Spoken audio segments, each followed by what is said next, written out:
नमस्कार दोस्तों, स्वागत है आपका दिल्ली आईएएस सीतापुर के ऑनलाइन प्रोग्राम में।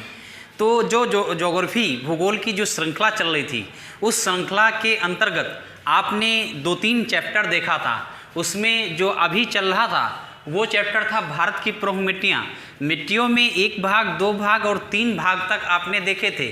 3 भाग के बाद में आज जो भाग है ये अंतिम और चौथा भाग है। अंतिम और चौथा भाग है।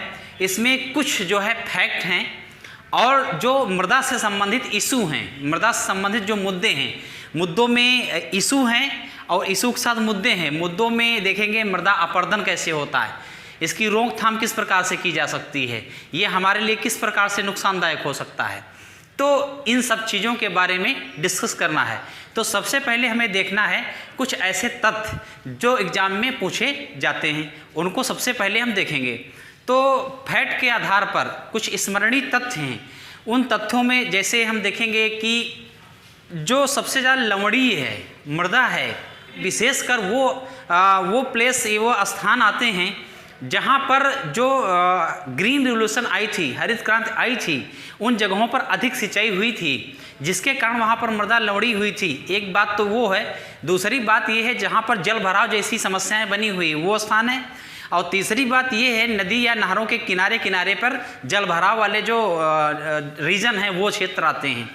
उसके बाद में हम देखेंगे सबसे ज़्यादा जैसे दलदली मृदा की बात करेगा तो दलदली मृदा में आप गुजरात लगा दोगे, गुजरात लगा दोगे तो दलदली मृदा में गुजरात हो जाएगा। अगर पूछता है सूखाग्रस्त, सबसे ज़्यादा सूखाग्रस्त आता है तो आप लगा दोगे राजस्थान को। वैसे प्रतिशत के आधार पर जम्मू कश्मीर लगा दोगे। तो इस प्रकार से ये ऐसे फैक्ट्स होंगे जो एग्जाम में कभी न कभी क्वेश्चन वनडे से लेकर के पीसीएस और आईएएस तक के आते हैं। इसके साथ साथ में एक सॉइल हेल्थ कार्ड जो स्कीम थी उसकी भी थोड़ी चर्चा करेंगे। में प्रधानमंत्री नरेंद्र मोदी के माध्यम से जो राजस्थान में शुरू की गई थी, जिसका उद्देश्य था लगभग 14 करोड़ के आसपास लोगों को कार्ड उपलब्ध कराना। उससे होता ये है कि किसान अपनी मृदा का जो है, मृदा का वो उसमें किस किस प्रकार के जो पोषक तत्व हैं पाए जाते हैं या कौन से ऐसे पोषक तत्व हैं जिनकी कमी है या उर्वरता की कमी है, इसकी जांच कर सकता है, जिस माध्यम से हम उसमें विकास कर सकते हैं, देख सकते हैं। और वैसे क्या है, किसान जो है सामान्यतः अनुमान नहीं लगा पाते हैं हमारी मृदा में किन पोषक तत्वों की कमी है, जिससे वो अनेक प्रकार की अलग तरीके की जो रासायनिक खादें हैं उनका प्रयोग करते रहते हैं। इससे एक ये लाभ होगा कि उस मृदा के अंतर्गत स्पेसिफिक क्या उसमें कमी है, विशेष पर किस पोषक तत्व की कमी है, तो जो पोषक तत्व की कमी होगी उसकी पूर्ति की जाएगी, जिससे उत्पादन बढ़ जाएगा। वैसे अधिक से अधिक जो रासायनिक पदार्थ हैं इनका प्रयोग करने से ये होता है हमारी जो भूमि है ये बंजर होती जाती है। तो इसको भी हम देखेंगे कहाँ से स्टार्ट हुआ था। और इसके साथ साथ में फिर हम आएंगे मृदा अपरदन से संबंधित। तो मृदा अपरदन की बात करें तो मृदा अपरदन से अभिप्राय है कि जो मृदा है, जो अपर लेयर ऑफ सॉइल है, उस जो संगठित सॉइल है उसका हट जाना, उसका विखंडन हो जाना या उसके पोषक तत्वों का बह जाना, अनुर्वरता पैदा हो जाना। तो जैसे संगठित मृदा होती है उसमें या तो जल के माध्यम से या तो वायु के माध्यम से। तो जल के माध्यम से बहाव हो सकता है, बहाव के माध्यम से जो है ऊपर की जो लेयर है, अपर लेयर है, ये कटकर चली जाए तो अनुर्वर हो जाए, मृदा अपरदन हो जाए। या दूसरी बात है जैसे असंगठित मृदा है, इस पे जो पशुचारण जैसी हैं जो व्यवस्थाएं हैं वो की जाएं। या फिर यहाँ पर जो है खनन, जैसे आपने देखा होगा खनन होता है, खनन के माध्यम से ये है कि वहाँ की जो लैंड है वो बहुत ही कमज़ोर हो जाती है। और या फिर कहें कि जो रोडों का निर्माण होता है, या फिर कहें कि जो पटरियों का निर्माण होता है, या फिर कहें जो बहुत प्रकार की बिल्डिंगों का निर्माण होता है, तो इस प्रकार से इसका अपरदन देखा जा सकता है। तो अब आइए देखिए फैक्ट के जो हमने बताया। ये फैक्ट है कि एक अनुमान के अनुसार भारत की लगभग 126.6 मिलियन हेक्टेयर भूमि मृदा अपरदन से क्या होती है, प्रभावित होती है। हर वर्ष की बात ये करी गई है कि भारत की लगभग क्या है कि 126.6 मिलियन हेक्टेयर भूमि मृदा अपर्दन से प्रभावित होती है, ये बात है। परत है 1/8 के आसपास, ये हर साल जो है इसका क्षरण हो जाता है। दूसरे पॉइंट यही है कि भारतवर्ष में लगभग 1/8 सेंटीमीटर जो मोटी परत है वर्षा के जल के द्वारा ये क्या है, बह जाती है या इसका क्षरण हो जाता है। तीसरा पॉइंट है क्षेत्रफल की दृष्टि से सर्वाधिक बंजर भूमि अगर देखोगे, सर्वाधिक बंजर भूमि देखोगे तो बंजर भूमि आपको राजस्थान में मिलेगी। सर्वाधिक बंजर भूमि देखोगे तो ये राजस्थान में मिलेगी। अब बात करते हैं कुल क्षेत्रफल के प्रतिशत की दृष्टि से। कुल क्षेत्रफल के, ये ध्यान रखना यहाँ पर क्या लिखा हुआ है, कुल क्षेत्रफल के प्रतिशत की दृष्टि से बंजर भूमि अगर आपको देखना हो तो ये जम्मू कश्मीर में आपको मिलेगी, जम्मू कश्मीर में मिलेगी। और पहले ही देखा सर्वाधिक सूखाग्रस्त अगर आपको आ जाए, वन लाइनर क्वेश्चन आते हैं वनडे से लेकर के सिविल स्तर तक में, तो अगर पूछ ले कभी सर्वाधिक सूखाग्रस्त राज्य तो आप कहेंगे कि राजस्थान है। क्या है, राजस्थान है। अच्छा, लवड़ी वाले में भी ये क्या है, गुजरात आ जाएगा। अगर दलदली वाला देखेंगे, दलदली मृदा, दलदली में देखेंगे कच्छ गुजरात है। दलदली क्या है, कच्छ गुजरात। अब क्षारीय मृदा की जो मैं बात कर रहा था, जो ग्रीन रिवोल्यूशन है उसके अंतर्गत जो आए हुए राज्य हैं वहाँ पर क्षारीय मृदा पाई जाती है, लवणी मृदा। क्षार उसमें ज़्यादा है, लवण की भी मात्रा वहाँ पर ज़्यादा मिलेगी।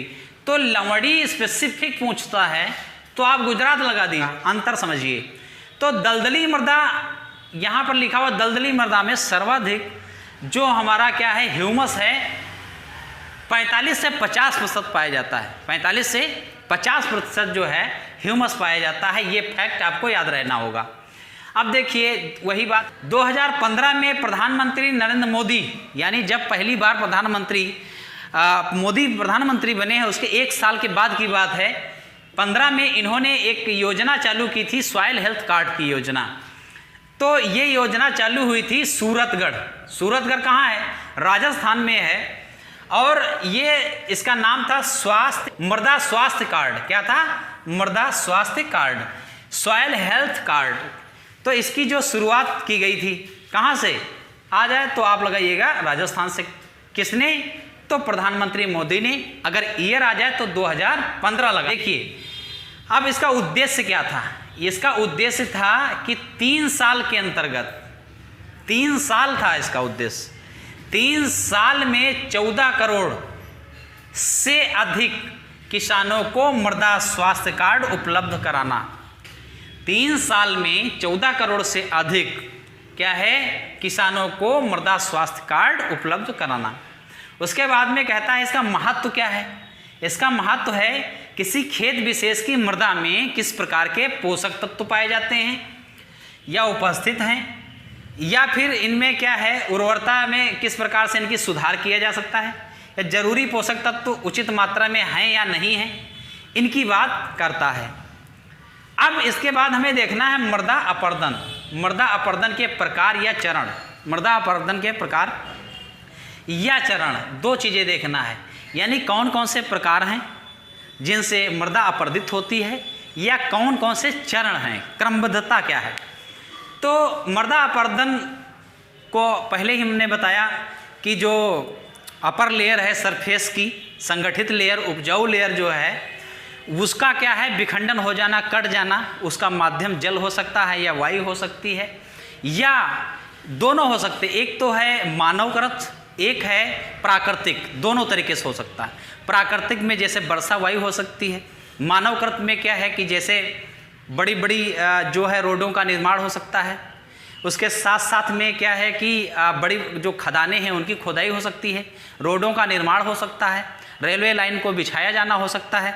तो इस प्रकार से मानव जनित और प्राकृतिक दोनों प्रकार से समस्याएं और चुनौती हैं। पहला जो क्रम है वो है बूंद अपर्दन का, पहला क्रम है बूंद अपर्दन का। तो बूंद के माध्यम से मृदा का किस प्रकार से अपर्दन होता है या मृदा का किस प्रकार से बहाव होता है। देखिए जब एक लंबे समय तक धीरे धीरे से वर्षा होती है, एक लंबे समय तक बूंद के माध्यम से धीरे धीरे वर्षा होती है, तो ऐसा होता है कि जो सतह होती है, अपर लेयर होती है, उसकी परत काफ़ी फूल जाती है या बहुत ही सॉफ्ट मुलायम हो जाती है। एक समय बाद उसमें बहाव की स्थितियां बनती हैं, तो मृदा इतनी ढीली हो जाती है कि पानी के माध्यम से फिर उसका बहाव होने लगता है। क्या होने लगता है? बहाव। तो मृदा फिर एक समय बाद वो कटने लगती है। दूसरी बात ये है, जो परत अपर्दन बताया गया है, तो अब परत अपर्दन इसका दूसरा चरण है। बूंद अपर्दन के बाद का जो परत है वो परत अपर्दन है। अपर्दन जो है ये परत अपर्दन है। तो परत अपर्दन के माध्यम से ये होता है कि एक लंबे समय तक बूंदों के माध्यम से हल्की हल्की बारिश हुई और उस बारिश के माध्यम से जो अपर लेयर है उसकी एक परत ही पूरी पानी के माध्यम से बहती हुई चली गई, पानी के माध्यम से बहती हुई चली गई अपर लेयर। इसके बाद की एक तीसरी बात ये है कि रिल अपर्दन देखेंगे। तो रिल अपर्दन क्या होता है? तो पहले आप देखेंगे कि बूंद से वर्षा हुई, वर्षा के माध्यम से जब वो अपर लेयर कटी, तो कटने के बाद में ये होता है छोटी छोटी नालियों के माध्यम से वो मृदा बहती हुई आसपास के तालाब हो सकते हैं, आसपास की नदी नहर हो सकते हैं, उनके माध्यम से समुद्र और महासागर में चला जाता है। तो एक पतली सी नाली बनती है जिस नाली के माध्यम से मृदा का बहाव होता है। उसके बाद में जो चौथा है अवनलिका अपर्दन का मतलब हुआ बहुत सारी जो ये रिल थी या छोटी छोटी जो नालियां बनी थी बहाव की, वो आपस में मिल करके एक बड़ी नाली का निर्माण करती हैं, बड़ी नाली का निर्माण करती हैं। तो उस माध्यम से बड़े स्तर पर जब बहाव और कटाव जैसी स्थितियां आपको मिलेंगी तो उसे अवनलिका अपर्दन कहेंगे। अवनलिका अपर्दन से उत्तर प्रदेश भी प्रभावित है। अगर आप देखेंगे झांसी वाले क्षेत्र में देखेंगे, जहाँ चंबल अम्बल वाला एरिया देखेंगे मध्य प्रदेश में, मध्य प्रदेश का कुछ पोर्शन, उत्तर प्रदेश का कुछ पोर्शन और आपको पंजाब का भी कुछ वो पोर्शन मिलेगा, छोटा नागपुर का कुछ पोर्शन मिलेगा। तो इस प्रकार से बहुत सारे ऐसे पोर्शंस हैं जो अवनलिका अपर्दन से प्रभावित हैं। इन्हीं से बीहड़ों का निर्माण होता है। इस अवनलिका अपर्दन के माध्यम से बीहड़ों का निर्माण होता है। बीहड़ों के निर्माण के माध्यम से वहाँ पर ये है कि वृक्ष वगैरह ये नहीं उग पाते हैं, एक बड़ा एरिया जो है बिल्कुल बंजर टाइप ऊंचा और नीचा हो जाता है, बीहड़ उत्पन्न। वहाँ पर आपने सुना होगा डाकुओं का बहुत ज़्यादा विकास हुआ, वहाँ पर उन्होंने अपनी बहुत पैर जमाए वहाँ पे। देखिए अब रिल अपर्दन अवनलिका, उसके बाद में आता है धारा चैनल। धारा चैनल अपर्दन ये आ जाए तो बड़ा मुश्किल हो जाएगा आपको परीक्षा में अगर आप देखें नहीं। तो धारा चैनल मतलब होता है लगातार प्रवाहित होते रहना, बड़ा लगातार प्रवाहित होते रहना, एक बड़ी धारा के रूप में लगातार प्रवाहित होते रहना, एक बड़ा कटाव, एक बड़ी मात्रा में मृदा का बहकर जाना। तो आपने देखा बूंद और बूंदों के माध्यम से जो परत अपर्दन और परत अपर्दन के माध्यम से जो पानी गया रिल अपर्दन। तो पहले देखा बूंद अपर्दन, फिर परत अपर्दन, परत के माध्यम से जो पानी गया रिल अपर्दन और कई रिल मिलने के बाद में अवनलिका अपर्दन। फिर ये है धारा चैनल, एक विशाल मात्रा में जो जल के माध्यम से प्रवाहित हो रहा है, कटाव कर रहा है, उसे हम कहते हैं। अब देखिए इसके बाद में अपर्दन के कारण क्या हैं, मृदा अपर्दन के कारण कौन कौन से कारण हैं इनको हम देखेंगे, कौन कौन से कारण हैं वो देख लेंगे।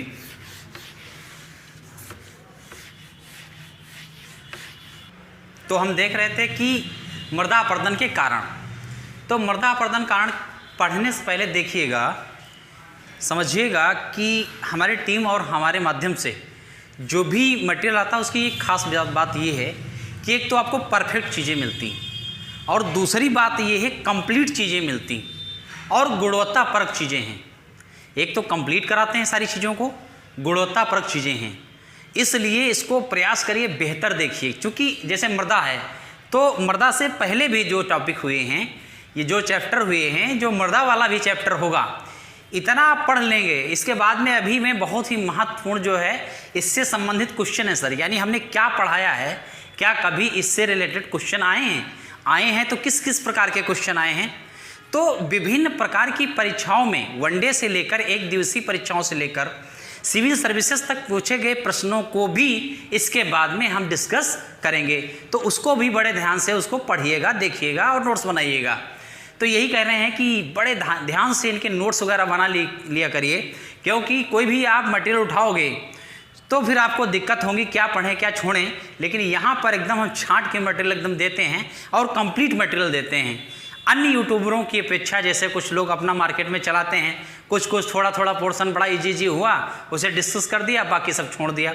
तो यहाँ पर खास बात यह है कि आपको कंप्लीट कराया जाएगा, जो चैप्टर पढ़ाया जाएगा उससे छूटेगा कुछ नहीं। तो अगर साथ में लगे रहेंगे तो इसके साथ में आपका पूरी कंप्लीट तैयारी हो जाएगी। तो मर्दा अपर्दन जो है इसके कारण पर हम बात कर रहे थे। तो मर्दा अपर्दन के कारण पहले ही दिन हमने डिस्कस कर दिया था। तो इसका एक कारण तो निर्वनीकरण होता है, एक कारण इसका निर्वनीकरण, दूसरा कारण होता है पश्चारण होता है। तीसरी बात करें कि जैसे वायु के माध्यम से अपर्दन होता है, जल के माध्यम से अपर्दन होता है, और जो बड़ी बड़ी बिल्डिंगें हैं उनके निर्माण के माध्यम से होता है। खनन यानी खान जो खुदाई होती है, खुदाई के माध्यम से भी मृदा का क्षरण होता है। और खुदाई इसके साथ साथ जैसे झूम कृषि है, झूम कृषि के माध्यम से भी होता है। भूस्खलन होता है, उसके भी माध्यम से होता है। तो ये सब बहुत सारे आपको हमने जो कारण है बताए थे। जैसे तीव्र पवन के माध्यम से होता है, जल भराव जहाँ जहाँ होता है वहाँ होता है, और समुद्र के लहरों के माध्यम से भी मृदा का कटाव होता है। तो बहुत सारे फैक्ट, इतने ढूंढने में बड़ा मुश्किल लगेगी आपको, सारा फैक्ट यहाँ पर मैंने ला दिया हूँ, आपको कुछ अलग से पढ़ने की कोई ज़रूरत नहीं है। अब देखिए कहता है यहाँ पर क्रमवार देखिए, कहता है पहला कारण है निर्वनीकरण। एक बड़ा कारण क्या है? निर्वनीकरण, यानी वनों की जो कटाई होती है, वनों का जो क्षरण होता है, कटाव होता है, तो उसके माध्यम से एक बड़ा अपर्दन होता है। तो आप पहले ही आपसे बताए हैं कि जो पेड़ हैं, जो वनस्पतियां हैं, अगर होती हैं जिनकी जड़ों के माध्यम से मृदा को बहुत ही टाइटली जकड़े रहती हैं, तो मृदा को जो वनस्पतियों की जड़ें हैं ये जकड़े रहती हैं, जिससे मृदा का कटाव नहीं होता है। एक तो बात ये ही है कि जिससे मृदा हमारी सुरक्षित रहती है और उसमें उर्वरक जो पदार्थ हैं वो बने रहते हैं, सारी चीज़ें सही रहती हैं। दूसरा एक लाभ ये भी होता है कि जो हमारी बंजर ज़मीन हो जाती है वो भी बचती है, जो हमारी ड्रॉट सूखा जैसी समस्या वो भी बचती है, जो हमारी जो बाढ़ है नहरों और नदियों के माध्यम से जो बाढ़ वाली समस्या बनती है वो भी बचता है। क्योंकि जब मृदा कटेगी तो नालियाँ जाम होंगी, क्या होगा? नालियाँ जाम होंगी, वृक्ष नहीं रहेंगे तो मृदा संगठित नहीं रहेगी। जब मृदा संगठित नहीं रहेगी तो वर्षा के माध्यम से, वायु के माध्यम से, तो वर्षा के माध्यम से पानी के साथ जब मृदा जो है वो कटेगी, कटने के बाद में नालियों में जाएगी, नालियों में अगर जाम बनेगी, भराव बनेगा, तो जाहिर सी बात है पानी आगे की ओर नहीं बढ़ेगा, जिससे आप देखेंगे शहर हो चाहे गांव हो चाहे और भी क्षेत्र हो, वहाँ पर जल भराव जैसी समस्याएं बनेगी। इसके बाद में ये होता है कि इसी मृदा जो कटाव हुआ है उस कटाव के माध्यम से नदियों में जमाव होता है। तो नदियों में जब जमाव होगा, उसकी जो तलहटी है पूरी मृदा से ही भर जाएगी, तो पानी का फैलाव होगा, जिससे बाढ़ जैसी भी समस्या आपको झेलनी पड़ेगी। इसी माध्यम से ये होता है कि जैसे पानी, वैसे क्या है कि जैसे वनस्पतियां हैं, तो वनस्पतियों के माध्यम से, पेड़ों के माध्यम से जो जल है, जो वर्षा की बूंदें हैं, जो वर्षा का जल है, वो वनस्पतियों के माध्यम से सीधे उनकी जड़ों के माध्यम से अंडरग्राउंड जो होता है उसको रिचार्ज करता है। अंडरग्राउंड को क्या करता है? रिचार्ज करता है। तो वाटर लेवल जो मेंटेन रहने की बात होती है वो भी मेंटेन होता है, लेकिन अगर ये नहीं रहेंगे तो वहाँ पर वाटर लेवल भी मेंटेन नहीं रह पाएगा। एक ये समस्या है। इसके साथ साथ में देखें वहीं पर सूखा जैसी समस्याएं आएंगी, क्योंकि जैसे वनस्पतियां नहीं हैं तो क्या है? सूखा होगा, वहाँ पे जल की समस्याएं, बड़ी बड़ी समस्याएं रहेंगी। तो ये हमने कहा कि निर्वनीकरण।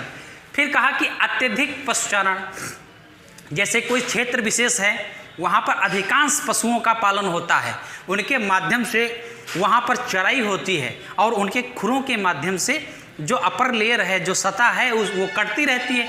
तो वो कटी हुई सतह या असंगठित जो मृदा है वो पानी के माध्यम से या तो फिर वायु के माध्यम से, पानी के माध्यम से परिवहित होगी या वायु के माध्यम से उड़ करके दूसरे स्थान पर चली जाएगी। तो तो ये भी एक समस्या है। पशुचारण भी, जिससे मृदा का कटाव होता है। अब जैसे मान लीजिए यहाँ से ये तो समस्या बनी ही बनी कि उनके खुरों के माध्यम से मृदा का कटाव हुआ या पानी के बहाव के साथ दूसरी जगह गई, तो कहीं न कहीं इकट्ठा हो रही है मृदा।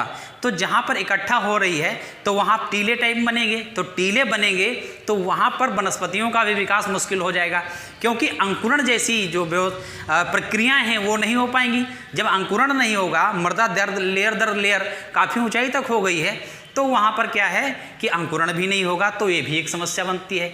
जलीय परिवहन के माध्यम से देखेंगे अपर्दन कैसे होता है। जल के माध्यम से तो आपने देखा जैसे बूंद अपर्दन देखा आपने, फिर आपने देखा कि परत अपर्दन देखा, फिर आपने रिल अपर्दन देखा, फिर आपने अवनलिका अपर्दन देखा। तो ये चैनल वाला जो प्रवाह आपने देखा, तो ये सब जल के माध्यम से होने वाले अपर्दन हैं, मृदा का कटाव है। फिर देखिएगा वायु अपर्दन। तो वायु अपर्दन, जब वायु की गति तेज होती है और मृदा असंगठित होती है, संगठित नहीं होती है, तो ऊपर वाली जो लेयर है उपजाऊ, जिसमें उर्वर तत्व पाए जाते हैं, ये उड़ कर के एक दूसरे स्थान पर चली जाती है जहाँ पर अपना जमाव करती है, और यहाँ के जो मृदा है इसमें उर्वर तत्व जो थे वो चले गए। तो इसका मतलब ये हुआ कि यहाँ पर अनुर्वर भूमि रह गई। अब उसके बाद में झूम कृषि है। क्या है? झूम कृषि है। तो झूम कृषि क्या है? नॉर्थ ईस्ट में होती है झूम कृषि। तो वहाँ पर ये जनजातियों द्वारा होने वाली एक प्रकार की कृषि है। तो ये किस प्रकार की कृषि होती है?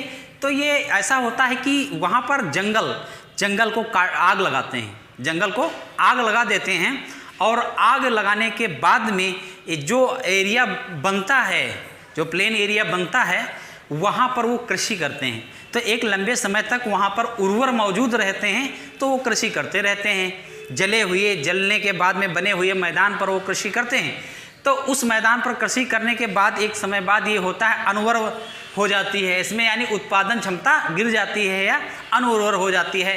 तो वो लोग ऐसा करते हैं, इसको छोड़ देते हैं और दूसरे स्थान पर चले जाते हैं, फिर वहाँ पर वही प्रक्रिया करते हैं। तो ये भी भारत के लिए एक बड़ी चुनौती है। फिर देखेंगे एक 6 नंबर पर भूस्खलन है। क्या है? भूस्खलन।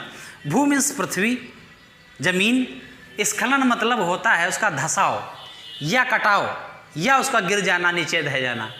तो भूस्खलन जैसे ये आपको पहाड़ी पर्वतीय क्षेत्रों में मिलेगा। जैसे उत्तराखंड में आप देखते होंगे बरसात के मौसम में कि भूस्खलन जैसी समस्या होती, गांव पूरे गांव कभी कभी खिसक जाते हैं और इसके अंदर दब जाते हैं। तो ये बारिश के समय में होने वाली एक समस्या है। और ये होता क्यों है? होता इसलिए है कि जो वन हैं, जो पर्वतीय क्षेत्र में जहाँ मृदा उपस्थित है, वहाँ पर उनके ऊपर जो वृक्ष थे, वन थे, उनको काट दिया गया, पेड़ों को नष्ट कर दिया गया, काट दिया गया। तो ये भौतिकता के चलते, क्या है? भौतिकता के चलते ये हमारे जो विकास हैं, अंधाधुंध जो विकास हो रहे हैं, जो संपोषणी विकास नहीं हो रहे हैं, सस्टेनेबल डेवलपमेंट नहीं हो रहा है, अनदेखी संसाधनों का करते, जो संसाधन है इनका बुरी तरह से जो दोहन हो रहा है, इसके चलते वहाँ पर पेड़ों को अपनी आवश्यकताओं की पूर्ति के लिए काट दिया जाता है। और उसके बाद में ये जो लैंड है एकदम प्लेन लैंड बचती है, सरफेस एकदम खाली खाली चट्टान की तरह बचता है। और फिर वर्षा होती है, और वर्षा होने के साथ साथ वहाँ की जो मृदा है वो बहुत ही ढीली हो जाती है। और उसके बाद में चूंकि वहाँ पर जड़ें नहीं है, वहाँ जकड़े नहीं है, ढलान भी है, तो वहाँ पर धसाव जैसी स्थितियाँ बन जाती हैं या मृदा दूसरी जगह हट जाती है। तो इसे भूस्खलन कहते हैं। अब वैज्ञानिक कृषि पद्धति में क्या है कि जो कृषि की जा रही है उसमें बिना ध्यान के की जा रही है, बिना उसमें सोचे समझे की जा रही, बिना किसी वैज्ञानिक प्रयोग के की जा रही है। जैसे जो कृषि आजकल हो रही है, तो सामान्यतः जो उस क्षेत्र में बोई जाती है वो लगातार एक ही प्रकार की कृषि करते चले जाते हैं, तो नया कुछ नहीं सोच पा रहे हैं। अब जैसे जो हम वैज्ञानिक कृषि करेंगे, तो वैज्ञानिक कृषि में जैसे मान लीजिए कोई किसान है, वो हमेशा जो है क्या बोता है अपने खेत में, एक तो बारिश के समय में धान लगाता है और दूसरा उधर जाड़े के मौसम में अक्टूबर नवंबर में गेहूं की कृषि करता है। तो यही उसका क्रम है। तो कभी कभी ये चाहिए कि जो पैटर्न है कृषि करने का, जो सिस्टम है, पैटर्न है, इसमें बदलाव लाने चाहिए। कि कभी कभी हम दलहन भी उसमें उगाएं, जिससे क्या है नाइट्रोजन जैसे जो तत्व हैं वो मृदा को मिल सके। तो इस प्रकार से मृदा में एक चक्र बना रहेगा कि वो रिचार्ज होती रहेगी। लेकिन एक ही प्रकार की कृषि करने से वो भूमि अनउर्वर हो जाती है, आने वाले समय में ऊसर जैसी समस्याएं, बंजर जैसी समस्याएं हो जाती हैं। तो इसमें पैटर्न फॉलो किया जाए कि क्रम वाइज फसलों का उत्पादन किया जाए, जिससे मृदा की उत्पादकता बनी रहे। फिर कहता है परिवहन, क्या है परिवहन, फिर संचार के साधनों का विकास। अच्छा, परिवहन एवं संचार के साधनों का विकास जो हुआ तो उसके माध्यम से भी जो मृदा है ये अपर्दित हुई। जैसे परिवहन है और संचार है, तो परिवहन में क्या है कि जैसे हम रेलवे का विकास करते हैं, एक बड़ा 1953 में डलहौजी के माध्यम से रेलवे का निर्माण किया गया। तो भारत में एक बहुत बड़ा जाल बिछा हुआ है रेलवे का, और अंग्रेजों के ज़माने का ज़्यादा है, नॉर्थ ईस्ट में एक दो जगह नहीं है। तो कहता है परिवहन, चाहे वो स्थल मार्ग वाला ही है, इसमें तो स्थल मार्ग का ही है, तो इसमें चाहे सड़कों का निर्माण हो, सड़कों के निर्माण के साथ साथ में इसमें चाहे रेलवे का निर्माण हो, तो रेलवे, सड़कें, इन सब के निर्माण में क्या होता है कि बड़ी एरिया, हमारा जो फर्टाइल लैंड है ये बर्बाद हो जाता है। बड़े बड़े हाईवे 10 लेनें ये जो भी बनेंगे, हाईवे, चतुर्भुज रोडों का जो निर्माण किया गया, तो इनके माध्यम से जो उत्पादन के क्षेत्र थे, जो उत्पादन के एरिया थे, वो बड़ी मात्रा में उनका ह्रास हुआ। और जो भी रेलवे का निर्माण हुआ उसमें भी ये समस्याएं आईं, और उससे भी मृदा बहुत बड़ी मात्रा में अपर्दित हो गई, मृदा अपर्दन हो गया। अब देखिएगा खनन, तो खनन में देखेंगे जैसे छत्तीसगढ़ है, जैसे गोंडवाना में कोयले की खान है, झारखंड, छत्तीसगढ़ वाले बेल्ट में चले जाएं, झारखंड, छत्तीसगढ़, उसके बाद चाहे कर्नाटक की बात करें, चाहे आंध्र प्रदेश गोलकुंड की बात करें, तो इन जगहों पर जैसे जो खदान होती है, तो खादान के माध्यम से नीचे नीचे का जो आयरन है, चाहे कोल हो, चाहे गोल्ड हो, चाहे जो है अन्य अनेक प्रकार की धातुएं हैं, अंदर से निकाल लेने के बाद में ये है ऊपर पोली हो जाती है, और बारिश के मौसम में वर्षा के साथ वो ढह जाती है। तो इससे भी एक बड़ी मात्रा में यहाँ पर मृदा का अपर्दन होता है, एक उपजाऊ मृदा नष्ट होती है। और यहाँ तक कि जो कोल माइन हैं, कोयले की खदानें हैं, समस्या ये है कि वहाँ एक समय कोयले की खदान में कभी कभी आग जैसी समस्या बन जाती हैं। तो आग लगने से ये होता है कि नीचे नीचे जलती चली जा रही है, ये अंदाज़ा लगाना, वहाँ पर बुझा पाना आग को बहुत बड़ी चुनौती हो जाती है। सरकार की भी, वो भी सरकार भी काम नहीं कर पाती है। तो अब ये पता नहीं चलता है ये किस सुरंग में आग चलती चली जा रही है कोयले के खदान में, उससे कभी कभी पूरे पूरे गांव नष्ट हो जाते हैं। कभी कभी लोग रास्ते पर जाते हैं और धधकती नीचे आग धधकती है, उसी में डूब करके डूबने के बाद में क्या है उन लोगों की मृत्यु हो जाती है। ऐसी एक मानव जनित ये आपदा मानव द्वारा निर्मित हुई है। तो यहाँ पर खनन भी बड़ी समस्या है, चुनौती है मृदा के लिए। अब देखिए जनसंख्या बढ़ने से भूमि की मांग में वृद्धि, तो जनसंख्या बढ़ने, लगातार जनसंख्या क्या है बढ़ रही है, तो संसाधनों का क्या है, संसाधन तो जनसंख्या के अनुपात में कम ही हो रहे हैं। तो ये कहता है कि जनसंख्या क्या है, जनसंख्या में बढ़ रही है, भूमि की मांग में क्या है वृद्धि हो रही। तो भूमि की मांग में वृद्धि हो रही है, तो ये है कि जैसे एक बड़ा एरिया था, अब बड़ा एरिया एक लोग का था, एक परिवार का एक बड़ा एरिया था, उसमें उनके कई संतानें, उसके बाद उनके कई संतानें। तो इस माध्यम से जो जनसंख्या बढ़ रही है, परिवार बढ़ रहे हैं, तो उससे जो डिवीज़न है, जो बंटवारे हैं खेतों के, वो होंगे, खेत टुकड़ों में हो जाएंगे। और इसके साथ साथ में पहले चारों तरफ एक प्रकार की एक मेड़ हुआ करती थी, आज 5-7 उसके टुकड़े और 5-7 प्रकार की मेड़ों का निर्माण होगा, जिससे जो उपजाऊ मृदा थी वो भी क्या होगी, खत्म हो जाएगी, एरिया उसका क्या है उत्पादन का घट जाएगा। अब देखिए इसके बाद में कहता है मूसलाधार वर्षा, क्या है मूसलाधार वर्षा। जैसे हमने कहा था 1 जून को केरला के तट पर मानसून आ जाता है, तो वहाँ पर आप देखोगे कि वहाँ पर बहुत स्पीड में वर्षा होती है, 200 सेंटीमीटर प्लस वर्षा होती है पश्चिमी घाट पे आप अगर देखोगे। और अगर मेघालय में देखोगे, मासेराम के आसपास देखोगे, तो वहाँ पर इसी स्पीड से वर्षा होती है।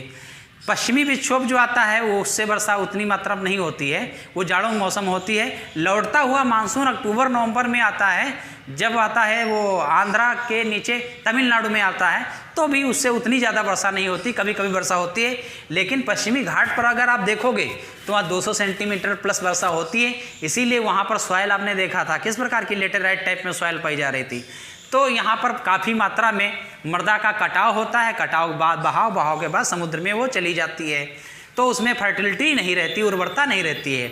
तो मूसलाधार वर्षा भी एक चुनौती है, लेकिन क्षेत्र बहुत बड़ा नहीं है, सीमित है। अब देखिए तीव्र पवन, जो पवने हैं, अब पवन तीव्र हो तो वहाँ पर भी बहुत बड़ा कटाव होता है। तो तीव्र पवन से दो प्रकार के नुकसान हो जाते हैं। एक तो जैसे मान लीजिए अब कि राजस्थान है, राजस्थान में थार मरुस्थल, एशिया का सबसे बड़ा मरुस्थल थार है, राजस्थान में है, पश्चिमी राजस्थान में है। इसमें डेंसिटी भी पॉपुलेशन की है।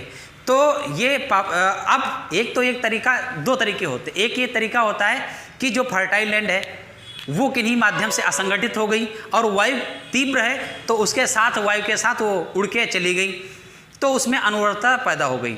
दूसरा तरीका ये है, खतरनाक समस्या ये है कि जैसे पश्चिमी राजस्थान की बात करेंगे तो राजस्थान में क्या है कि वहाँ पर रेतीली है, रेत ही रेत है, तो वो रेत तेज हवा के माध्यम से बह करके जो उपजाऊ, यहाँ पर ये रेत है, यहाँ पर रेत है, तो ये हवा उत्तर की ओर चली तो अपना रेत पूरा उठा करके यहाँ पर जो उपजाऊ भूमि थी, जो ये उपजाऊ भूमि है, तो यहाँ पर बिछा दिया। यानी जो मरुस्थलों का विस्तार होता है, इसे कहते हैं मरुस्थलों का विस्तार। यानी पश्चिम की ओर हवा चली तो मरुस्थली जो रेत है ये उठाकर दूसरी जगह टीले लगा दिया, या उत्तर की ओर या पश्चिम की ओर। तो राजस्थान का एरिया जो है ये चाहे पंजाब का क्षेत्र की ओर हो, चाहे वो हरियाणा का क्षेत्र की ओर हो, चाहे गुजरात के क्षेत्र की ओर है, तो ये समस्याओं का विस्तार, तो मरुस्थलों का विस्तार वायु के माध्यम से हो जाता है। ये भी एक बड़ी चुनौती है जो मरुस्थल में तब्दील हो जाता है। अच्छा, सागरी तरंगे, तो सागर के किनारे ज्वार भाटा की स्थिति आपने देखा होगा, ज्वार और फिर भाटा। तो ज्वार और भाटा, ज्वार जब आता है तो एक लंबी दूरी तक कवर करता है, उसमें ऊंचाई तक लहरें उठती हैं। तो ज्वार भाटा के माध्यम से ये होता है कि बहुत स्पीड में आता है और पीछे की ओर भाटा के रूप में खींचता है, तो उसके माध्यम से भी जो अपर लेयर आसपास की हैं तो उनका भी कटाव, मृदा का कटाव या क्षरण हो जाता है। सुनामी भी हो सकता है इसका एक बड़ा कारण, जैसे, लेकिन वो अनवरत नहीं है, क्योंकि ये अनवरत है। सुनामी कभी कभार आने वाली आपदा या चुनौती होती है, तो उसको हम गणना नहीं करते हैं। लेकिन हाँ, ये विशेष तौर पर सागरी जो तरंगे उठती हैं इनसे एक विशेष प्रकार से नुकसान हो जाते हैं। ढाल के समानांतर जुताई, अब मान लीजिए जैसे पर्वत है, पर्वतों के ढाल पर क्या है, ये कृषि यहाँ पर हो रही है, तो इसी समांतर इस प्रकार से हमने जुताई किया तो ऊपर से गिरने वाली जो वर्षा थी वो बहा कर नीचे लिए चली गई, तो वर्षा के बहाव के माध्यम से क्या है, वो मृदा कहीं और जमने लगी। तो ये भी है कि इसके पैटर्न में भी परिवर्तन किया जाए। अपशिष्ट पदार्थों का जमाव, अपशिष्ट पदार्थों का जमाव, अपशिष्ट पदार्थों के जमाव से तात्पर्य ये है कि शहरों से निकलने वाला कूड़ा कचरा। दूसरी बात ये है, जो इंडस्ट्री हैं, उद्योग धंधे हैं, उनसे निकलने वाला जो वेस्टेज मटेरियल है, जो ऐसा पदार्थ हैं जो बेकार के हैं, तो उनसे निकलने वाला कचरा। तो अच्छा, जो शहरों से निकलने वाला, अब आप दिल्ली में देखो, जहांगीरपुरी के आसपास आप देखेंगे अगर, तो वहाँ पर बड़े बड़े पर्वत हैं। गाजियाबाद में भी इधर आपको आइएगा तब देखिएगा कितने बड़े बड़े पर्वत आपको मिलेंगे, तो ये लगता है हिमालय पर्वत है। हिमालय पर्वत नहीं है ना, वो ये तो मानव द्वारा निर्मित हैं। ये दरअसल जो शहर का, पूरे दिल्ली का, पूरे एनसीआर का जो भी कचरा निकलता है, तो कहीं कोई घर में थोड़ी रखता है या सार्वजनिक प्लेस में घर बना हो उसमें रखा गया हो, ये सारे कचरे उठ करके ये चले जाते हैं शहर से बाहर या ऐसी एरिया जो खाली पड़ी है। तो जाहिर सी बात है, जिस एरिया पर ये लगाया जाएगा वो वहाँ पर ये अनवरत प्रक्रिया चलेगी। हम रोज़ केला, सेब, संतरा और सब्जियां, अन्य बहुत प्रकार के जो कचड़े घर से निकाल के घर में थोड़ी रखते हैं, रोज़ पर रोज़ हर एक लोग, तो 121 करोड़ आबादी, तो जाहिर सी बात ये है कि एक बड़ा, एक इसके पीछे सर्किल है जो वर्क करता है, बड़ा लेबर है जो वर्क करता है, बड़ा तंत्र है जो कार्य करता है। इस कचड़े को ले जा करके क्या है, दूसरी जगह स्टोर करना पड़ता है। उससे जो है अगर देखेंगे तो बड़े बड़े पर्वतों का निर्माण हो गया है। बड़े बड़े पर्वतों का निर्माण जहांगीरपुरी के आसपास आप देखिएगा, गाजियाबाद के आसपास देखिएगा, और बहुत सारी जगहों पर एनसीआर में आसपास देखेंगे कि वहाँ बिल्कुल पर्वत की तरह हैं और उनसे बहुत बड़ी चुनौतियाँ बन रही हैं। आज गाजियाबाद की खबर थी, गाजियाबाद के आसपास एक ढेर था इसी तरह कूड़े से, उसमें जा रहे मोटरसाइकिल से कूड़े का खसका हुआ, हस्बैंड एंड वाइफ दोनों खत्म हो गए। लेकिन ये तो एक छोटी घटना है, ये बड़ी घटना नहीं, लेकिन अगर इसकी बड़ी घटनाओं का विश्लेषण करें तो आपके कान खड़े हो जाएंगे। आप उत्तर प्रदेश में रहते होंगे, आप बिहार में आप रहते होंगे, आप अन्य राज्यों मध्य प्रदेश में रहते होंगे, लेकिन जैसे दिल्ली है, जैसे लखनऊ है, बड़े बड़े महानगर जो भी हैं, वहाँ के स्टोरेज जो कूड़े कचड़े के हैं, जिनसे निर्मित बड़े बड़े पहाड़ पर्वत हैं, उनकी अगर समस्याओं, उनसे जनित जो समस्याएं पूरे देश को दे रहे हैं, पूरे एक एक जन को दे रहे हैं, उनके लिए बहुत बड़ी चुनौती बन रही है अप्रत्यक्ष रूप से। कैसे? देखिए, जैसे जहाँ पर ढेर लगते हैं कूड़े के, इस प्रकार के पर्वत लगते हैं, तो वहाँ पर यह है कि उन कूड़ों से रिसाव होता है। क्या होता है? रिसाव होता है। अनेक प्रकार की गैसों का रिसाव होता है। वो गैसें नीचे तक तोड़ती हुई वाटर लेवल में मिलती हैं, वो गैसें नीचे तक धरातल में जाती हुई वाटर लेवल तक मिलती हैं। अब आप देखिए, कूड़ा कचड़ा लगाया किसने? दिल्ली, एनसीआर, पूरा दिल्ली ने पर्वत बनाया, उसने गाजियाबाद ने, फिर वो पूरा उत्तर प्रदेश, उससे जितने जल स्रोत जुड़े हुए जलों के स्रोत हैं, वो पूरे अंडर लेवल जो अंडर वाटर है, इसमें समस्याएं पैदा हो रही। तो अब आप समझिएगा कितना बड़ा नुकसान हो रहा है। ये मानव जनित जो चुनौती है, कि जो हमने चुनौती बना रखा है, इसमें जिनका दोष नहीं है वो भी भोग रहे हैं।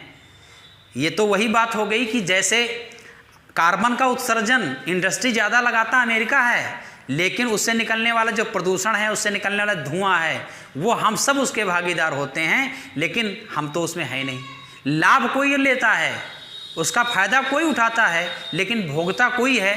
तो एक बड़ी समस्या है, इसको समाज के लेवल पर समझना होगा, अवेयरनेस लानी होगी, सरकार के स्तर पर भी इसके लिए ठोस कदम उठाने होंगे। नहीं तो जल जो संपदा है, जो अमूल्य धरोहर है, जिसका कोई विकल्प नहीं जल का है, वो अगर समस्या आ जाएगी तो हम नहीं बच पाएंगे। वैसे वो बड़ी समस्या है, अलग पॉइंट में ही जल उपलब्ध है। तो मैं बात कर रहा था उस कूड़े कचड़े से निर्मित अनेक प्रकार की गैसें और उनसे निकलने वाला जो कचड़ा, जो जूस टाइप में निकलता है, उसका कचड़ा, जूस, वो सब मिक्स हो रहा है वाटर में। उससे उत्तर प्रदेश हो, चाहे मध्य प्रदेश हो, चाहे बिहार हो, अनेक ऐसे राज्य जिनका कोई लेना देना नहीं, जिनका कोई उसमें पार्टिसिपेशन नहीं था, लेकिन फिर भी वो भोग रहे हैं, उनके द्वारा प्रदत्त समस्याओं को खुद झेल रहे हैं। इसकी कोई समस्या का हल नहीं निकल रहा। देखिए, अब आगे मैं बात कर रहा था कि हाँ, अपशिष्ट पदार्थ का जमाव। अब कहता है अपशिष्ट पदार्थ, अब वो कूड़े कचड़े हो गए, ये सब इनके माध्यम से जमा होता है। उससे मरुस्थलीकरण का विस्तार आपको हमने बता ही दिया है कि किस प्रकार से वायु के माध्यम से फैलाव हो रहा है, और वहाँ पर मृदा का जो है, ऊपरी मृदा में जो है रेतीली मृदा का विस्तार हो रहा है, वहीं पे मरुस्थलीकरण जैसी समस्याएं बढ़ रही है। जल जमाव से हमने कहा था आपके लिए, ये भी एक समस्या है। भारत के ऐसे क्षेत्र जहाँ पर नहरों का विकास हुआ है, भारत के ऐसे क्षेत्र जहाँ पर सिंचाई अधिक हुई है, तो जल जमाव जैसी समस्याएं वहाँ पर बनी हैं, तो वहाँ पर भी मृदा क्या है, अपरदन बहुत तेज़ी से हुआ है। लवणी एवं क्षारीय मृदा, ये भी देखेंगे यूपी भी खूब अच्छे तरीके से प्रभावित है। लवणी एवं क्षारीय मृदा, ये भी मानव जनित एक बड़ी चुनौती है, जिसके कारण मृदा हमारा अपरदित हो रहा है। अब इसके बाद में लास्ट में देखिएगा, मृदा एवं जल संरक्षण के प्रति उदासीनता। मृदा एवं जल संरक्षण के प्रति उदासीनता, मृदा एवं जल संरक्षण के प्रति उदासीनता। तो मृदा, जो भी मृदा है और जल है, इसके प्रति उदासीनता कैसे है? तो मृदा में क्या है, जो हमने कहा ये तरीके नहीं अपनाए जा रहे हैं।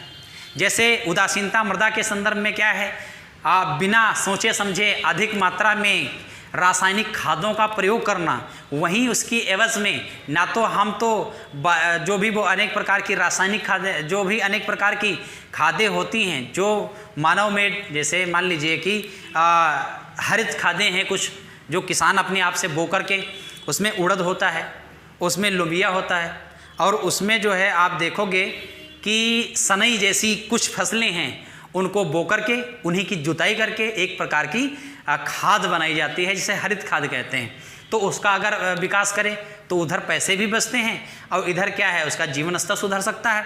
और दूसरी बात है, जो मृदा का इरोजन कटाव या मृदा में अनुर्वरता बढ़ रही है, भी समस्या क्या है, खत्म हो सकती है।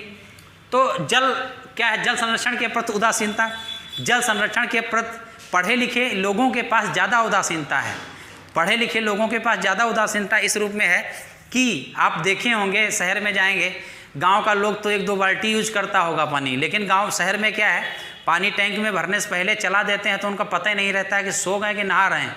तो पानी उसके माध्यम से ऐसे ही चल रहा है। तो इन पर तो हमारे हिसाब से दंडात्मक कार्रवाई होनी चाहिए, इन पर जो है दंडात्मक कार्रवाई होनी चाहिए। इसके लिए एक बिल लाया जाना चाहिए और इसके लिए समाज में जागरूकता लाई जानी चाहिए कि ये जो पानी ख़त्म कर रहे हैं फिर इसके लिए मरना पड़ेगा। ऐसा भी कहा गया है कि 3rd वर्ल्ड वार जल के पीछे हो सकता है। तो एक तो इनकी जो उदासीनता दिखाई दे रही है कि टोटी खोल दिया है, नहाते चले जा रहे हैं, नहाते चले जा रहे हैं, जब तक पूरे तरह ठंडे नहीं हो जा रहे तब तक निकल नहीं रहे हैं, शावर लगा दिया, पता नहीं क्या क्या लगा दिया, तो पानी का वेस्ट सबसे ज़्यादा करते हैं। तो जो साधारण भोली भाली गाँव की जनता है, साधारण भोली भाली जो गांव की जनता है, जहां पर पूरा भारत गांव में निवास करता है, ऐसा कहा भी गया। गोखले ने जब कहा गांधी जी से कि हम जो है भारत की सेवा करना चाहते हैं, तो गांधी ने यही बात कही थी कि पहले भारत का भ्रमण करो। तो जब गोखले जब पूरे भारत का भ्रमण किए तब उन्होंने ये कहा कि भारत की जो जनता है, जो आत्मा है, वो गाँवों में निवास करती है। तो 70% जो गांव है, 70% जो पॉपुलेशन हमारे ग्रामीण है, उसमें तो ये बहुत पहले से आदिकाल से ही लेकर के आदिकाल हड़प्पा से ही लेकर के आज तक उनके द्वारा बनाए गए नियम, उनके संरक्षण द्वारा बनाए गए नियम बहुत कुछ आज भी फॉलो किए जा रहे हैं। लेकिन शहर के लोग नहीं सुधर रहे हैं अपने विकास के लिए, भौतिकवादी ज़िंदगी जीने के लिए। जैसे आप देखेंगे कि कैसे पहले से चल रहे कानून थे, देहात के लोग, गांव के रहने वाली हमारी भोली भाली जनता, जैसे आप कहें संरक्षण के लिए आज सरकार को कानून बनाना पड़ता है, आज अनेक प्रकार के अधिनियम लाने पड़ते हैं, आज अनेक प्रकार के संशोधन करने पड़ते हैं। लेकिन हमारी जो प्राचीन जनता थी पहले से ही, जैसे आप देखेंगे कि जो पेड़ों को बचाना था, तो पेड़ों को सारे धर्म ग्रंथ, चाहे हिंदू के धर्म ग्रंथ, रामायण महाभारत से लेकर के देखें तो ईसाई बाइबल, जो भी क्रिश्चियन के ग्रंथ भी आपको ये मिलेंगे कि जो वहाँ पर आपको मिलेगा कि एक तो बात ये है, नदियों की पवित्रता का वर्णन होगा, उनको देवी देवताओं के स्थान दिए गए होंगे। दूसरी बात अगर देखेंगे वनस्पतियों का, हमारे जो पेड़ पौधे हैं उनमें चाहे भगवान के रूप देखेंगे, तो चाहे पीपल हो, आप जानते होंगे उसकी पूजा की बात करेंगे क्योंकि ऑक्सीजन सबसे ज़्यादा देगा, चाहे नीम हो, चाहे बरगद हो, तो इन सब पर पहले ही सामाजिक समझौता के तहत हमने इन पर नियम बनाया कि ये इनको पूजना चाहिए। तो इनका हमने बड़े अच्छे तरीके से जो है संरक्षण किया और लोगों में जागरूकता बढ़ी कि इन पेड़ों का इनको नष्ट नहीं करना चाहिए, इन पर देवताओं का वास होता है, ये हमारे लिए उपयोगी होते हैं, ये धर्म से जुड़ी चीज़ें हैं। तो धर्म से जोड़ा गया, एक कुल मिला के धर्म से जोड़ा गया इनके संरक्षण के लिए। लेकिन सरकार नाना प्रकार के नियम कानून ला रही है इसको बचाने के लिए। अब सरकार का क्या कदम है? सरकार ये कह रही है कि अब जो है निर्वनीकरण को रोका जाए। सस्टेनेबल डेवलपमेंट में ये होता है, संपोषणी विकास में ये होता है कि मान लीजिए कि हमें विकास भी करना है, हमें क्या है, विकास भी करना है, और जो हमारे संसाधन हैं ये भी बचे रहें और इनका उपयोग भी करने आने वाली पीढ़ी के लिए। तो ये कहा गया कि जैसे पेड़ लगे हुए हैं तो कुछ पेड़ों को काटा जाए, जितने पेड़ों को काटा जाए उतने ही संख्या में पेड़ों को लगाया भी जाए। तो जो हमने काटा, चूंकि हम विकास करना चाहते हैं और विकास के बिना नहीं रह सकते, विकास का जमाना है, तरक्की करना है, आगे जाना है, तो इसके लिए संसाधनों का तो प्रयोग करना ही होगा, इसके लिए कोई नहीं मना किया है। तो संसाधनों का विकास करना है, हमें आगे जाना है, भौतिकतावादी जिंदगी जीना है, तो वृक्षों का कटाव किया जाए, लेकिन उसी अनुपात में नए वृक्षों को भी लगाया जाए, जिससे जो कमिंग जनरेशन है, आने वाली जो जनरेशन होगी उसका लाभ वो पाएगी। नहीं तो जो भी वनस्पतियों का काटना हो, चाहे जल का उपयोग करना हो, चाहे हमारे खनिज संसाधनों का दोहन करना हो, इनका सब का हम दोहन कर लेंगे तो जाहिर सी बात है आने वाली जो कमिंग जनरेशन होगी वो मरेगी। अब देखिएगा तो वहाँ पर इस प्रकार से संरक्षण किया गया। तो सरकार ने क्या किया, अब नई नई प्लानिंग लाया। सरकार ने कहा कि ऐसा है कि जो हमारी बंजर ज़मीनें हैं उन पर पेड़ लगाने की बात करी। उसके बाद में कहा जो रेलवे ट्रैक्स हैं उनके आसपास पेड़ लगाइए, जिससे एक मृदा संरक्षण के साथ साथ पर्यावरण के लिए भी लाभदायक हो सके। तो उसके साथ साथ में दूसरी बात ये कहा कि जो हमारे रोडों का निर्माण होता है इनके आसपास लगाइए। तो इसके लिए एक मुहिम चलाई सरकार ने। मुहिम के अंतर्गत ये बताया कि जो है ये इसके साथ साथ में जनता को जागरूक किया, ग्रामीण जनता को भी जागरूक किया। और आपने देखा होगा नर्सरी के माध्यम से वर्षा के ऋतु में अनेक प्रकार के पेड़ों को ग्रामीण के जो प्रधान होते हैं इनके पास भेजा जाता है और ये काम लगवाने का करते हैं। लेकिन कुछ लोग इतने ज़्यादा ही मक्कार होते हैं कि वो पेड़ अपने पास ही रख लेते हैं, जहाँ लगने चाहिए वहाँ नहीं लगते हैं, या कुछ समय लगते हैं उसके बाद नष्ट हो जाते हैं, उनकी देख रेख नहीं हो पाती। तो इसमें सुधार करने की भी ज़रूरत है कि जहाँ जहाँ लगाए गए इनका निरीक्षण होना चाहिए, और इन पर निगरानी होनी चाहिए अच्छे तरीके से कि ये इतना वितरित किया गया और इसके बाद में कितना लगाया गया और लगा और कितना बचा और कौन कैसे चल रहा है। इनके लिए भी एक कमेटी होनी चाहिए, एक सिस्टम में एक तंत्र होना चाहिए जो विशेष निगरानी करे। तो अब आप देखिएगा, तो मैं बात ये कर रहा था इसकी क्या नाम, मरुस्थलीकरण, जल जमाव, ये लवणीकरण, मृदा जल संरक्षण और उदासीनता। इसीलिए ये है कि 1953 की बात करें, एक केंद्रीय मृदा संरक्षण बोर्ड की स्थापना की गई 1953 में। 1953 में केंद्रीय मृदा संरक्षण बोर्ड की स्थापना की गई, जिसके अंतर्गत ये कहा गया कि इसकी आवश्यकता इसलिए पड़ी कि जो जल था उसके प्रति लोगों की बहुत ज़्यादा उदासीनता बढ़ी और भविष्य में बड़े चैलेंजेस थे इसको लेकर के, और मृदा में भी इसी प्रकार की समस्याएं थी, बड़े बड़े अवनलिका अपर्दन जैसी समस्याएं थी, मृदा का इरोजन हो रहा था, कटाव हो रहा था। तो इसके लिए 1953 में एक बोर्ड का गठन किया गया। तो इसका डेट याद रखना 1953 है। अब देखिएगा कि 1953 ये बात कर रहा था। देखिएगा मृदा अपर्दन के उसके परिणाम पर नियंत्रण के लिए 1953 में केंद्रीय मृदा संरक्षण बोर्ड का गठन किया गया। ये परीक्षाओं में वनडे से लेकर के IAS PCS समीक्षा अधिकारी लोअर PCS अधिकांश जगहों पर आने वाले प्रश्न बनते हैं। ध्यान रखिएगा 1953 में क्या है, मृदा संरक्षण बोर्ड का गठन किया गया। अब देखिए एक बड़ा डायग्राम बड़ा प्यारा बना के लाए हैं आपके लिए। अब मेरी ये कोशिश रहा करेगी कि आपको डायग्राम के माध्यम से चीज़ें बताएंगे। देखिए कहता है कि मृदा संरक्षण के उपाय क्या हो सकते हैं, मृदा संरक्षण के उपाय क्या हो सकते हैं। तो मृदा संरक्षण करने से पहले उसकी जो है समस्या हम जानेंगे या समस्या की पहचान करेंगे। अब मृदा संरक्षण जब भी करेंगे तो उससे पहले हम ये जानेंगे उसकी क्या है, समस्या क्या है।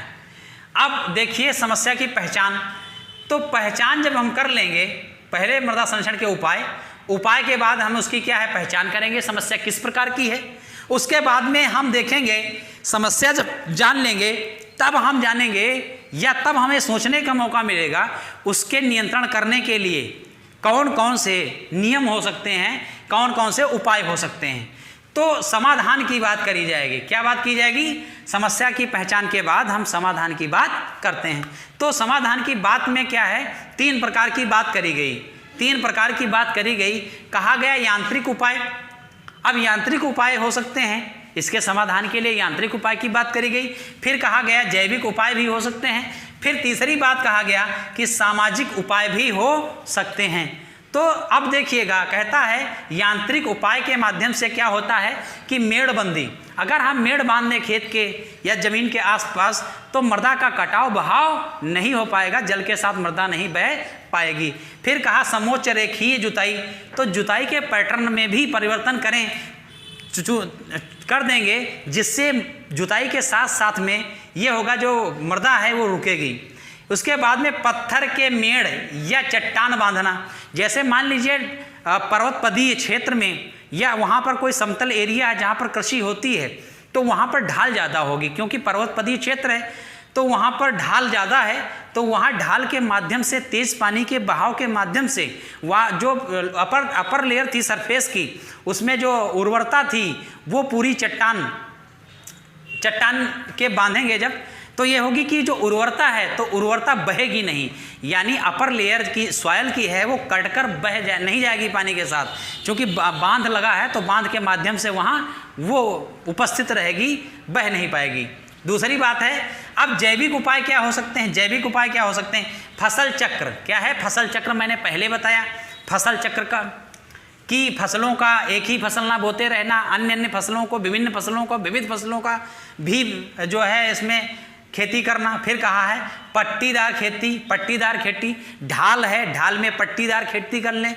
फिर क्या कहा? पलवार या मल्चिंग कृषि, पलवार या मल्चिंग कृषि।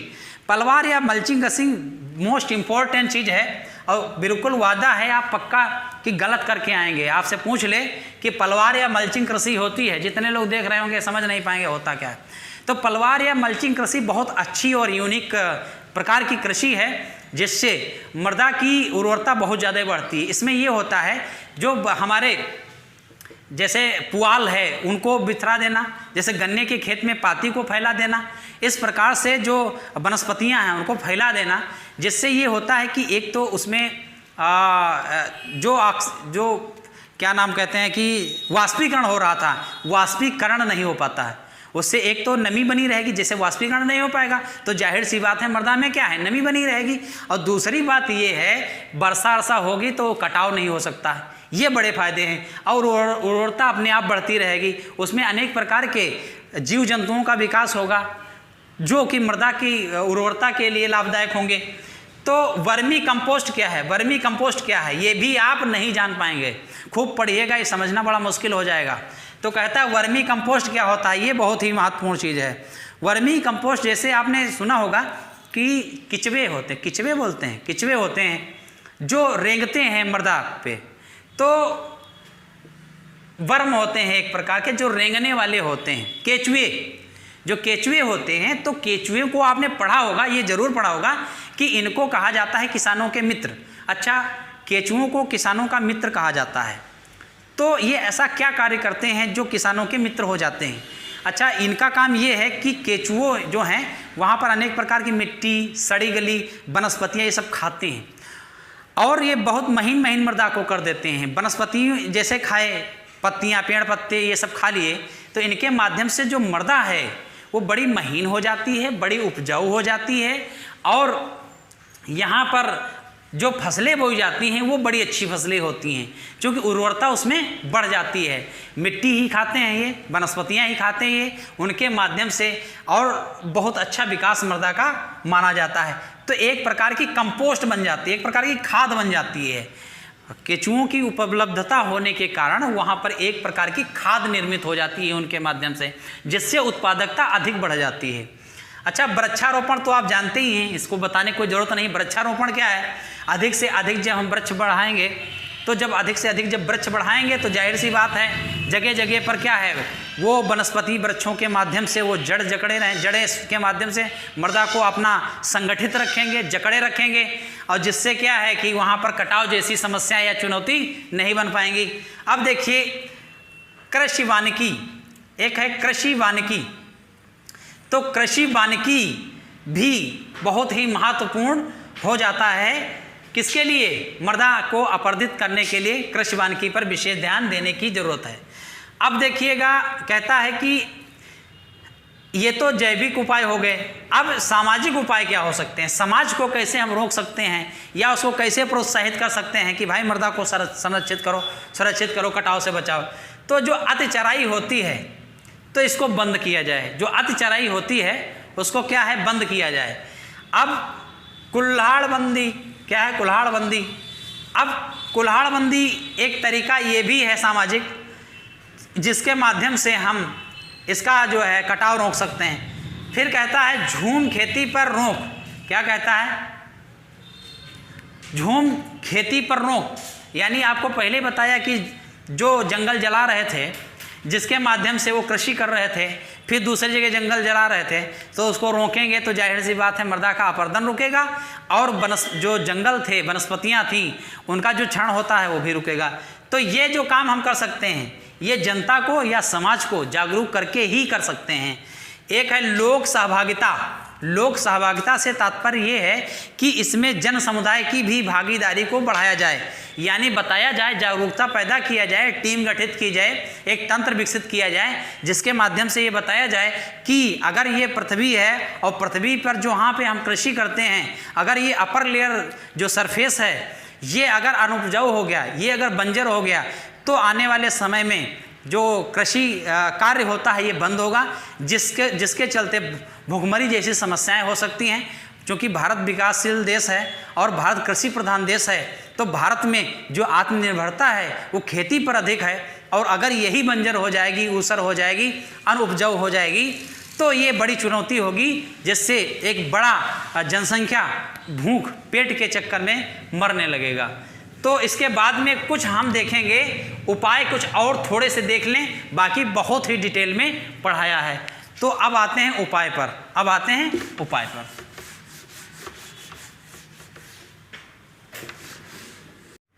कुछ उपाय बचे थे, तो उन उपाय में मृदा संरक्षण के उपाय में कुछ उपाय बचे थे, वो आपको बता दूं। पुनर्वनीकरण क्या है? पुनः वनों को लगाना, वनस्पतियों का पुनः दोबारा विकास करना। एक बार हमने काट दिया और वो बंजर हो गया, उसके बाद में लगाना, या फिर काटने के साथ साथ नए वृक्षों का भी विकास करने की कोशिश करना। उसके बाद में क्या कहता है? ड्रिप या स्प्रिंकल सिंचाई। ड्रिप या स्प्रिंकल सिंचाई क्या होती है? ड्रिप या स्प्रिंकल सिंचाई के माध्यम से ये होता है कि फव्वारे के माध्यम से सिंचाई होती है। इससे ये होता है कि एक तो बात ये है कि जितनी आवश्यकता होती है उतना जल, उतना पानी हमारी खेती के लिए प्राप्त मिल जाता है, उतना पानी हमारे कृषि के लिए मिल जाता है। और वैसे अगर हम कृषि लगाते हैं में पानी कर देते हैं साधारणतया, तो जितनी आवश्यकता भी नहीं उससे ज़्यादा पानी चला जाता है, उस बहाव के माध्यम से मृदा भी कट जाती है। तो ये भी एक समस्या होती है। झाड़ियों एवं घास का रोपण कर बालू स्तूपों का स्थिरीकरण। अब कहता है झाड़ियाँ क्या करें? झाड़ियों का विकास करें, घास का विकास करें या रोपण करें, जिससे क्या है? बालू स्तूपों का स्थिरीकरण। अब देखिएगा, जैसे राजस्थान का एरिया है, हमने आपसे पहले बताया, तो उस जहाँ पे मरुस्थल वाला एक रीजन है उसके आसपास जो फर्टाइल एरिया है, तो हवा के माध्यम से जो बालू है उठ कर के दूसरे स्थान पर, ऐसे स्थान पर जाती है जो लैंड क्या थी? फर्टाइल थी, उपजाऊ थी, तो वहाँ पर बड़े बड़े स्तूपों का निर्माण कर देती है। अच्छा, वहीं पर हम झाड़ीदार जगह झाड़ियों का विकास कर लें, उसकी बाउंड्री पर झाड़ियाँ लगा दें, वनस्पतियों का विकास कर लें, तो जिससे क्या होगा कि उससे टकराने के बाद में पीछे पुनः वो जो रेत था वो आ जाएगा, वहाँ पर विस्तार फिर नहीं हो पाएगा। स्थिरीकरण का मतलब हुआ है स्टेबल, एक जगह फिर स्टेबल रहेगा, उसका विस्तार नहीं हो पाएगा। अन्य क्षेत्रों में, अन्य राज्यों में वो रेत, वो बालू, उसके स्तूप नहीं बन पाएंगे, जिससे अन्य जगह की जो मृदा है वो उपजाऊ बनी रहेगी, वहाँ पर रेत का, मरुस्थल का विकास नहीं हो पाएगा। फिर देखिएगा, झाड़ियों को ये लगाएं। अब देखिए मृदा अपरदन से होने वाली जो समस्याएँ हैं, मृदा अपरदन से होने वाली समस्याएँ हैं, जैसे आपने पेड़ों को काटा, पेड़ों को जब काटा तो वहाँ पर क्या है कि मृदा असंगठित होगी, उसका क्षरण होगा। और वहीं पर अगर आप पेड़ नहीं काटे थे, पेड़ उपस्थित होते हैं, तो वहाँ पर उनकी जड़ों के माध्यम से अंडरग्राउंड वाटर भी रिचार्ज होता है, और जो धरातल है, जो लैंड है, अपर सरफेस है, इसमें भी नमी बनी रहती है। यही कारण है कि देखेंगे बाढ़ आती हैं, पानी खूब गिरता है, बाढ़ आती है, जलभराव जैसी समस्या बनती है, लेकिन सूखा से हमेशा जो है चुनौती, सूखे की चुनौती हमेशा बनी रहती, जिसका यही कारण है कि वाटर लेवल रिचार्ज नहीं होता है, जिसका यही कारण वाटर लेवल रिचार्ज नहीं हो पाता है, क्योंकि पानी गिरा, और पानी गिरने के बाद तालाब के नहर से नदी से क्या है? सागर या महासागर में चला जाता है। पानी वो रुक नहीं पाता, हम रोक नहीं पाते, वाटर रिचार्ज नहीं कर पाते। इसलिए जहाँ एक तरफ भारत के लिए डबल चुनौती है, जहाँ एक तरफ हम बाढ़ जैसी समस्याओं, आपदाओं को देखते हैं, वहीं सूखे जैसी भी चुनौती हमारा पीछा नहीं छोड़ती। अब देखिएगा, तो कहता है कि जब पेड़ कट गए तो वहाँ वाटर लेवल रिचार्ज नहीं हुआ, तो क्या हुआ? इसकी समस्याएं क्या हुई? मृदा में आर्द्रता होगी? नहीं होगी। तो मृदा में आर्द्रता नहीं है। जब मृदा में आर्द्रता नहीं है तो भौम जल स्तर में क्या आएगी? कमी आ जाएगी। तो भौम यानी अंडरग्राउंड वाटर में क्या है? कमी आ जाएगी। तो मृदा में आर्द्रता है नहीं, पेड़ कट चुके हैं, तो आर्द्रता नहीं, जल जो स्तर है उसका, उसमें भी कमी, जिसका व्यापक प्रभाव किस पर पड़ेगा? कृषि पर पड़ेगा, उत्पादकता पर पड़ेगा, और मृदा में पोषक तत्व की भी कमी हो जाएगी। फसलों का विकास नहीं हो पाएगा। फसलों का विकास नहीं हो पाएगा जब फसलों का पोषक तत्व नहीं रहेंगे, जैसे नमी नहीं रहेगी, पोषक तत्व नहीं रहेंगे, फिर क्या है, फसलों का विकास नहीं होगा तो क्या है, उत्पादकता क्या है, गिर जाएगी। फिर कहता है मृदा के कण एकत्रित संगठित नहीं होंगे, और संगठित मृदा के कण संगठित नहीं होंगे, और अंकुरण नहीं हो पाएगा। मृदा के कण जैसे मान लीजिए एक जगह मृदा एकत्रित हो गई बहाव के माध्यम से, कटाव के माध्यम से, तो मृदा जब एकत्रित हो गई बहाव कटाव के माध्यम से तो एक टीला टाइप में बन गया, ऊंचाई बढ़ गई, तो वहाँ पर अंकुरण नहीं होगा। अगर हम कृषि भी करेंगे तो वहाँ पर अंकुरण, बीजों से अंकुरण नहीं होगा। फिर कहता है नदियों, नहरों, तालाबों में रेत की जमाव। क्या है, नदियों, नहरों और तालाबों में क्या होगा, रेत का जमाव। जैसे जब मृदा हमारी कटेगी तो तालाबों में भरेगी, नहरों में भरेगी, नदियों में भरेगी, और जाम जैसी समस्याएं नालियों में बनेगी, बाढ़ जैसी समस्याएं बनेगी। तो उसके बाद जैसे नदियों में, नहरों में, तालाबों में रेत जम जाएगा तो क्या होगा, तो ये होगा कि बाढ़ की संभावनाएं क्या होंगी, प्रबल होंगी, बढ़ जाएंगी। और क्या है, मरुस्थलीकरण का विस्तार आपने देखा ही था कि मरुस्थलीकरण का विस्तार हो ही जाएगा जब मृदा में उर्वरता खत्म हो जाएगी, जो नमी खत्म हो जाएगी, असंगठित हो जाएगी, फिर क्या है, बंजर मरुस्थलीकरण का विस्तार हो जाएगा। तो आज ये पूरा हमने चैप्टर मृदा को ख़त्म कर दिया और बहुत ही डिटेल में पढ़ाया। इसको अगर देखते हैं एक दो बार तो उसके बाद में पढ़ने की कोई ज़रूरत नहीं है, किसी भी बुक से पढ़ने की कोई ज़रूरत नहीं है, क्योंकि ये पर्याप्त से भी ज़्यादा ही है। अब इसके बाद में हम देखेंगे कि इससे बनने वाले क्वेश्चन जो विविध परीक्षाओं में पूछे गए हैं, तो कितना आपने पढ़ा और कितना समझा। इसमें जो मान लीजिए 100% आपको करना है तो 100% करना है, एक भी क्वेश्चन नहीं छूटेगा, ये मेरा दावा है। ये वीडियो को देखते हो, अगर वीडियो को एक दो बार देख लिया, पूरी मृदा के वीडियो को आपने देखा, तो एक भी क्वेश्चन आप नहीं छोड़ सकते, ये मेरा दावा है। वो वैसे प्रश्न हैं जो वनडे एग्जाम, एक दिवसीय परीक्षाओं से लेकर के लोअर पीसीएस समीक्षा अधिकारी आईएएस तक में पूछे गए हैं। तो आज मैं यहीं तक रखता हूँ, नेक्स्ट क्लास में मैं नए एक अध्याय के साथ मिलूँगा। धन्यवाद।